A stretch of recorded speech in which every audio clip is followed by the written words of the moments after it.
Hi everyone, welcome to the channel. आज हम बात करने वाले कैपजेमिनी ट्रेनिंग के बारे में।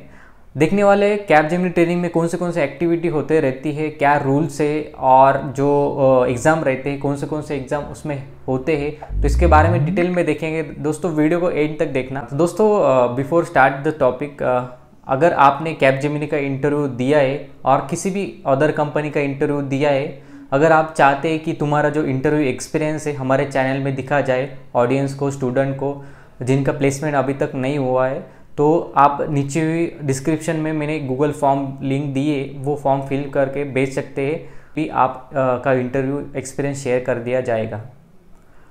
तो सबसे पहले आपको ऑफ़र लेटर आता है कैपजेमिनी की तरफ से, उसमें date of joining and location mention की जाती है।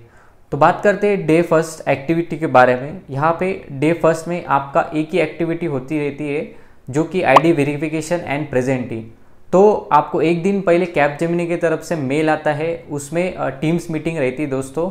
वो अटेंड करते टाइम आपको जो आधार कार्ड नहीं तो पैन कार्ड कैमरा ओपन करके कैपजेमिनी के एचआर को आपको दिखाना पड़ता है। उसके बाद आपकी प्रेजेंटी दी जाती है। तो फर्स्ट डे में यही एक्टिविटी रहती है दोस्तों। बात करते हैं सेकंड सेशन के बारे में, जो रहता है L&D सेशन। उसमें आपको कंपनी के सारे पॉलिसीज बताए दिए जाते हैं।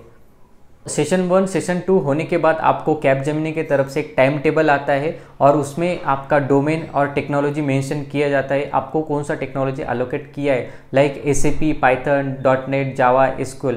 बट दोस्तों एक बार तुमको कोई भी टेक्नोलॉजी मिली आप चेंज कर नहीं सकते। सबसे पहले ट्रेनिंग रहती है सॉफ्ट स्किल की।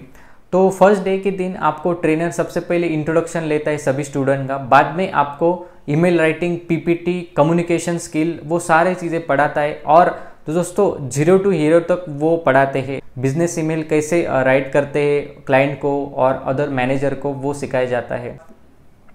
सॉफ्ट स्किल की ट्रेनिंग होने के बाद जो आपका मेन एक्चुअल जो डोमेन सिलेबस है चालू होता है। डोमेन यानी कि टेक्नोलॉजी, आपको कौन सी टेक्नोलॉजी एलोकेट किया है। आप ये बात करते हैं एग्जाम पैटर्न के बारे में।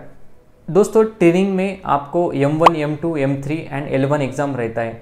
मे भी कभी कभी ये चेंज हो सकता है कंपनी के पॉलिसी अनुसार, बट जो नॉर्मली जो पैटर्न है M1, M2, M3 और लास्ट में L1 एग्ज़ाम रहती है। दोस्तों M1 एग्ज़ाम में आपको जो आपका डोमेन का सिलेबस है 30% सिलेबस आपको सिखाया जाता है। उसमें सिलेबस ख़त्म होने के बाद आपको एक प्रैक्टिकल एंड MCQ टेस्ट रहती है।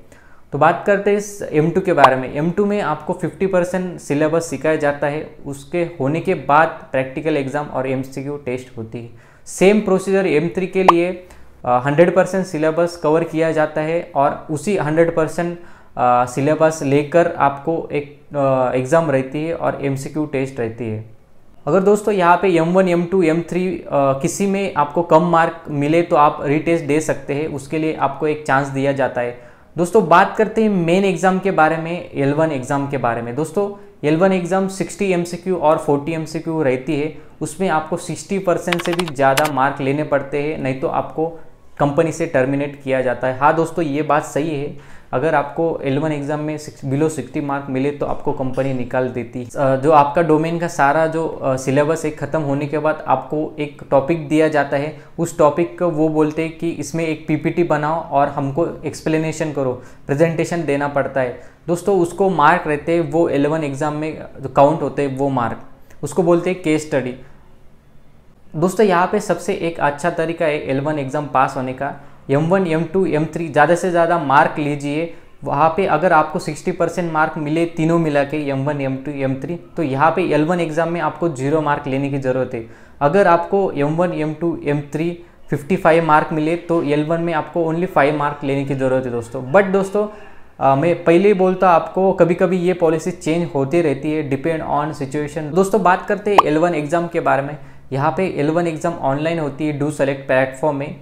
वहाँ पे 60 नहीं तो 40 MCQ रहते हैं दोस्तों। वहाँ पे अगर आप सोच रहे हैं कि सेम क्वेश्चन सभी स्टूडेंट को रहते हैं क्या, नहीं दोस्तों, कुछ क्वेश्चन सेम रहते हैं बट कुछ क्वेश्चन डिफरेंट रहते हैं, सभी को शफल रहते हैं। और दूसरी बात, ज़्यादा से ज़्यादा दोस्तों गूगल पे ये जो क्वेश्चन के आंसर है गूगल पे नहीं मिलते। अगर आपको अच्छे मार्क लेना है तो इंटरनल जो डॉक्यूमेंटेशन दिया जाता है कंपनी की तरफ से वही पढ़ो, सिलेबस वो अच्छा रहता है। एग्ज़ाम में उसमें से आंसर आते हैं। दोस्तों थैंक यू फॉर वॉचिंग, मिलते हैं अगले वीडियो में। धन्यवाद।